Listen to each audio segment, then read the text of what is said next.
Hey guys, Darren Kelly, Coach of Wise Ocean Pods, and welcome back to another episode of my team review. On today's episode, we will be reviewing round 23 and seeing how my team went.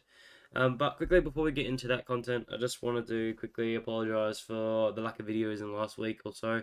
As most of you probably know, I did catch COVID at the start of last week, and it's really hit me pretty hard and made making videos pretty impossible realistically. Just it wouldn't be good quality, and even now my voice is still quite damaged, and hopefully it's not going to be too bad for this video. But I just wanted to throw this out there just so you guys can follow along. Obviously we don't have too long left in the season, so just really trying to scrape through and um, yeah, put out some content for you guys. But let's quickly get into it. So, round 23, I scored a 24.08, so not too bad in the end, but unfortunately did lose a lot of my league matchups, so I don't really have a whole lot to play for anymore. But yeah, round rank of nearly 7,000, so it did improve my overall ranking by about 500. Um, Overall ranking there, not too bad. But we'll quickly talk about some of the line by line players. So Whitfield back to his 115 ways, happy with that. Yeah, should have been considered as a captain option, but didn't do a huge amount of research. But I was happy with what I got in the end with 115 from him. Stewart was really disappointing when at 82. I thought with the St Kilda matchup, especially being good for defenders, he should just wax it up there. He was one that I highly considered as who should be a decent captain, but anyways, it's bit of an interesting one. I think he should be good this week. I'm not concerned about him. He's got West Coast Eagles. He should absolutely kill it there. So he should finish strong. Nick Martin has found a big patch of form in the last sort of 2 weeks. Very different mix of sort of how he's scoring. Like the time on ground is amazing. Like I loving that. But yeah, obviously he relied on 3 goals on the weekend to get to that 120ish. Even without those 3 goals, maybe it was still would have been a high 90. So wouldn't have been too disappointed with that. But yeah, good to see him hit the scoreboard and yeah, putting up some very decent scores to finish off the season. Um, Still a bit concerned for this week, particularly just given the Lions, obviously very tough matchup. So definitely could be in my calculations to be moving out, but um, depending on what sort of other situations happen and who else I feel like moving on, he's definitely one that could be going. Then we get into sort of the back half of the defense, and this is where my team's sort of like this week. It's just yeah, not having Nick Newman and Jack's Jack Sinclair really hurt. Obviously, Dacos as well put up a very good score that I wasn't sort of expecting, and luckily she's was out, so that didn't hurt me at all there. So yeah, bit disappointing this back half. Jordan Clark 65, that is just putrid, and his form has been shocking and probably one I need to move off this week. Yeah, he's probably been classified as a bad trade in now after I think I brought him in around 14 and he's only probably hit 2 tons in that time. So put him in another bad trade book. Similar with Trent Rivers. I think I traded him in after his back to back 120s and he's put up 1 ton and he's been averaging what 78 in his last 5 now. So yeah, that is just shocking as well. And I think he's even dropped a fair bit of coin. So not been my way. Has the role, still plenty of role, and he was flying in this first half of this game. I think he was on like 53 points at half time, so he was on track. And as he does, just has a poor quarter and doesn't produce anything. And then yeah, really struggles to hit those 3 figures. So 86, very disappointing from him. And then obviously Hayden Young, he is still quite highly owned, but all those good coaches have now moved him on because yeah, he's just not doing what we sort of need him to do anymore. So he's one that would probably be bit of a priority for me to move on this week. Time on ground is just dropping and being really, really poor. And yeah, he's just not doing what we've sort of needed to. Even in better matchups, he just hasn't been able to get what he needs to do. So he's one that will probably move on for me this week. It's just a matter of who I go to. Obviously, Newman this week against St Kilda is obviously the priority, I would say, but that's nearly 200k, which I don't currently have. To the midfield, I was actually quite happy with the midfield this week. Probably the only letdown was trading in Josh Dunkley. Yeah, I thought he'd be better than that. A good matchup coming into it. I know the form of late had been pretty poor, but that was probably due to a few tougher matchups, and I thought he was due to sort of break out again and hit those 120s. But yeah, not to be an 84, very disappointing. And by far my lowest score, even with a Lawson Humphreys in there. After putting Merritt as the emergency on the Friday night, so that worked out well in my favour and did gave me 30 points. That was sort of always my plan. I thought Humphreys against St Kilda was always going to be a very decent sort of looping option. So happy with that, and I will be doing something very similar again this week with obviously them up against the Eagles. So we'll be looking to loop Humphreys and Manor again this week. But yeah, a couple big scores from Butters and Steele, 143 and 148. Probably Jack Steele gets my +3. What's that? His highest score of the season, I believe, by far. Yeah. So after trading him in after the Eagles, he has been one of the best players I've picked up. So averaging over 120 in the last 5 since I've owned him. So yeah, he's just been awesome, especially when I picked him up at quite a cheap price. I think it was about 800k by then. So he's been awesome. Really glad with him. Butters I've had all season and start. It's good to see that he's picking up some good form. He's been very up and down all year, like a couple of 70s and 80s, but then does have a pretty good ceiling of 130s, 140s. That's his season high so far this season. So that's really positive and finishing strong. So glad to still have him floating around my team. Bontempelli again, another one I've had all season, so 117. Probably I didn't sort of expect it too much in this game because it is a tough matchup against North, but yeah, he's just finishing strong, getting plenty of marks, which is a positive to see. A lot of it obviously in the forward line, getting more shots at goal. So yeah, apologize there. Yeah, would be nice to see him to kick it a bit more often, but yeah, interesting one this week. He's got the GWS Giants, so tough matchup. They have particularly tagged him, quite heavily a lot recently, even as of earlier this year, where he only had the 71. So it's a bit of an interesting one whether I trade him out or not, just to see what moves I can make if I do look at that option. But if you do have a Trelaw, I'd probably recommend trading him out as a priority because the Bedford more than likely goes to him just being that sort of shorter matchup. So I'd be looking to go there. Just 1 second, guys.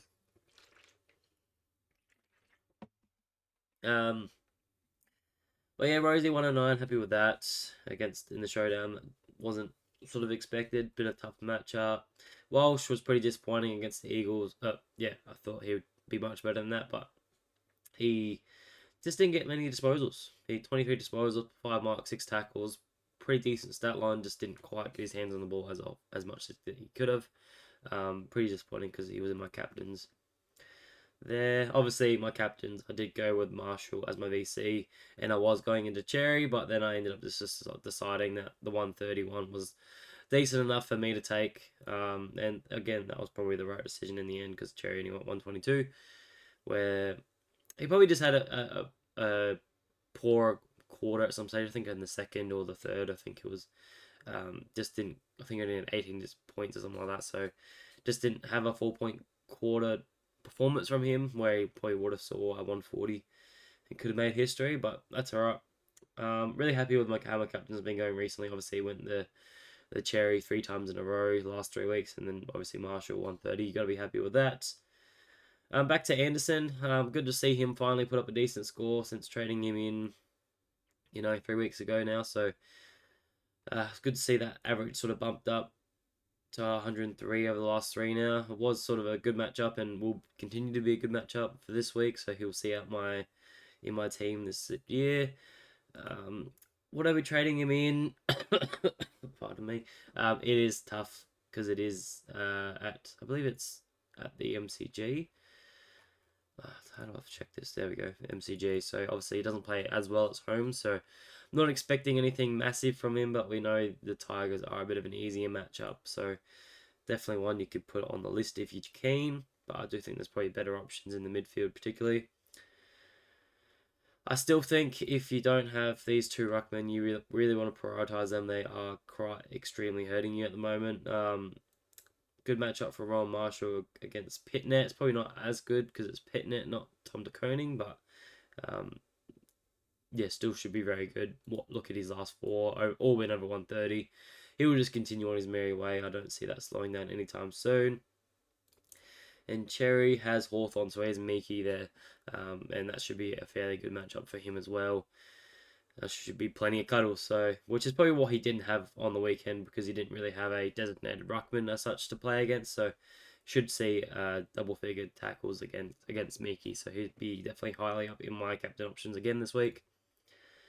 Onto the forward line, probably it's hard to say because there's no real like standout scores. Obviously, Caldwell being the 119. Happy with him to see him flying. Sort of expected that with Merrick copping a bit of attention. Obviously, someone that was going to pick up the slack, and that's sort of him to a T. So happy with him. Just all the 90s here, like Zorko 99, Flanders 95, Heaney 94, but then did cop the two 80s with 82 from Cameron, which I'm happy to trade him in. Especially this week, I'm looking forward to this matchup. Hopefully, he does kick a fair few bags. And then Mana 83, I was taking that every day of the week over a Simpkin, just banking it. I've learned after the last 2 weeks, you just bank those sort of 70s in the forward line.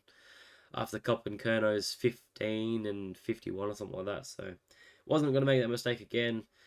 But yeah, that's how the team performed. Overall, pretty happy. Obviously, again, not the season that we wanted, but the season that you take. So. But what are we looking at doing this week? It's a bit tough. I'll talk about captains in the later video, but I still think I'm going to hold on to Merritt. Obviously, I expect him to bounce back against the Lions. I think there's no Berry, so he shouldn't be copying any tags, so he should bounce back there. Obviously, again, Bontempelli has the GWS, so he could copy a bit of attention from Ward, so potentially look at moving him out. I think the Butters and Rosie should be fine for its Fremantle. Steele should continue on his way against the Blues. All should be fine. Dunkley should be okay. Anderson obviously will be great as well. So not going to change too much about my my midfield. It may just come down to how I loop Humphreys and Manor because they play the second game on the Saturday. This first game, sorry, on Saturday, 1 o'clock. So that could really determine my trades. And I probably won't change my forward line too much. Honestly, I'm happy with a 4. And then it's just really looping Simpkin and Manor, seeing what happens there. I would definitely field Cameron as that F5 against the Eagles. He should kick a fair few and has been in pretty good form recently, so should kick a couple there and put up a very decent score for me, hopefully. I do highly recommend if you want to trade in a player just for a last Hail Mary. I think he's sort of that player we've seen, time and time again the last couple of years, like Tex from last year. He went 150 against the Eagles, so you'd highly expect that's going to happen from a Cameron this week and could even be a captain option for you. Yeah, so definitely recommend it. It's really just my defense I want to fix up this week. I think that's where I'm lacking a lot of points, so it will be definitely probably Hayden Young out, and then it's just a matter of how I make my trades work, whether that's a Bontempelli out to make the sort of coin I need to move on. So I really want to trade in a Newman against the Saints. That should be a pretty good matchup. Midfield, yeah. That only leaves me 865k for a midfielder though. So who can I grab?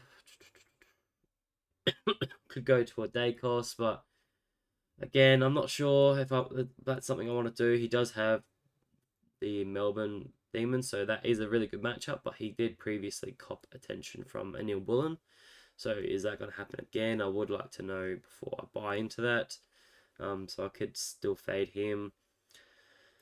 Not trading in LDU. Hawks tough matchup. Holmes against the Eagles. Again, could be a pretty good matchup. Matt Rao, he's been up and down. I don't know. Don't want to really play in this areas too much. And I don't want to trade in a Sarong again. Even though he did okay in that tagged matchup against Bedford, putting up a 92. He did kick 2 goals to save his score. So, was a little bit disappointed with that trade. But yeah. I don't really know what to do here, sorry. It's tough to really say. Parish, no, not looking there. Yeah, but this is sort of the trade I'll be looking at. I can't really do anything else besides leaving Bontempelli in and then trading in maybe a Clark, but then that really leaves me no coin as well. 744k. It's not even showing players I can actually buy. Come on. That leaves me even less cash. So tough week for trades. Definitely something not ideal. Could go to a Fisher, I guess. He did look good on the weekend, being that main defender again. Would like that time on ground to be a bit better, but what can you do? Like, good to see that he didn't rely on like purely just marks. It was just a lot of disposals, 22 kicks. So I could go to him in the back line, but I would obviously prefer him in the forward line. So yeah, be an interesting week for trades. Obviously got little bit planned out. Maybe you could even just do a rookie downgrade and finish off with a bit of an upgrade just to get to Newman, because he's the one I'm really targeting this week, and I would highly encourage you to do the same if you don't have him.